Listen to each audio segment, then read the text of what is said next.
In this video, we're going to talk about the procure to pay process. The procure to pay process is the process of buying things from vendors or from suppliers. In this video, we're going to discuss an example as though we are working for Walmart and we're buying milk from Mayfield to stock our shelves. Let's get started. This buying things event process, much like the order to cash process that we've discussed in class, is a simplified version of what happens in real business. We've broken it down into 6 events that we would like for you to understand, but we know that not all businesses follow the same process. So we're trying to give you a diverse set of knowledge so that when you go out into the real world, you can carry it forward into the businesses that you go into.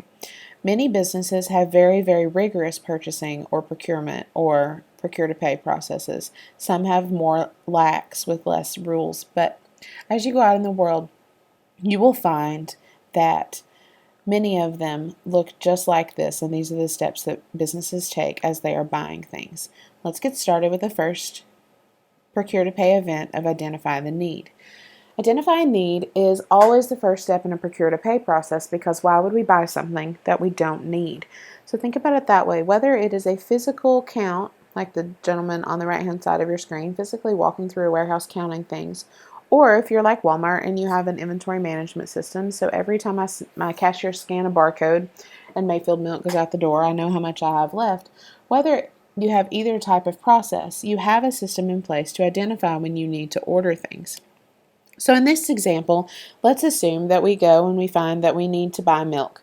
As our shelves look like this, we have no milk, and so we're going to buy milk from Mayfield. So we've identified that we need milk, and now we're going to go through the process of buying it.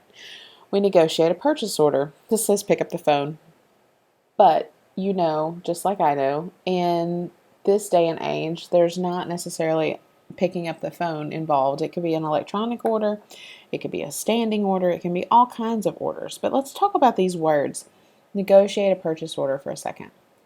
Negotiate a purchase order doesn't mean that I'm calling Mayfield and arguing about the price that I want to pay them for the milk. That could certainly be part of it, but we say the words negotiate a purchase order because there are lots of steps that go into negotiating a purchase order. There oftentimes are steps like an internal purchase request that happen. Inside this step here that we want you to learn, this event of negotiate a purchase order, that's why we don't just say create a purchase order. A purchase order is just a piece of paper, but we want to talk about negotiating it and all the steps that go into actually ordering things from a vendor. So I hope that that makes sense.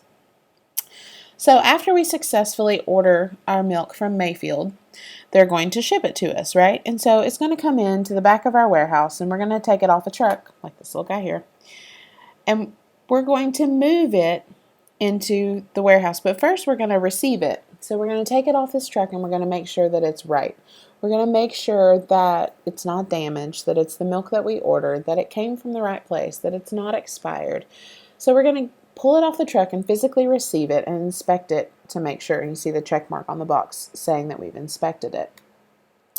After that, we're going to store and maintain it. So oftentimes businesses will receive things on their receiving dock and then move them to the warehouse where they're stored and maintained. In our example, we would move it to the cooler shelves within our store, but in a lot of examples, companies have warehouses stocked full. You think this is probably what an Amazon warehouse looks like. But we want to store and maintain. Now we can store and maintain goods both in the warehouse or on the floor if we're, like I said, Walmart, where we put our milk out for our customers to buy. But in some way we have to just make sure it's in the right conditions to maintain it so it doesn't become damaged or spoiled. So we're going to store and maintain it, and then afterwards we're going to do this step, which some of you probably think of happening before, but we're going to pay the vendor. Now, is it possible that when Mayfield shows up at my back door that I pay them right then? It is. But more oftentimes in business, I will order something, I will receive it, which means I'm now legally obligated to pay for it, and then later the vendor will send me an invoice asking to be paid 30 or 60 days down the road. Doesn't always happen. There are businesses in the world like Waffle House who operate strictly on a cash basis. They get a truck full of supplies that comes to their back door and they pay for it in cash right then. But most businesses, this is where accounts payable and accounts receivable come in. Most businesses pay their vendor later. So you have a picture here of cash, picture of a check. We know that we have other options for payment. We could pay with electronic funds transfer or with PayPal or anything like that. So that's the next step and often occurs 30 to 60 days, like I said, after we receive the goods.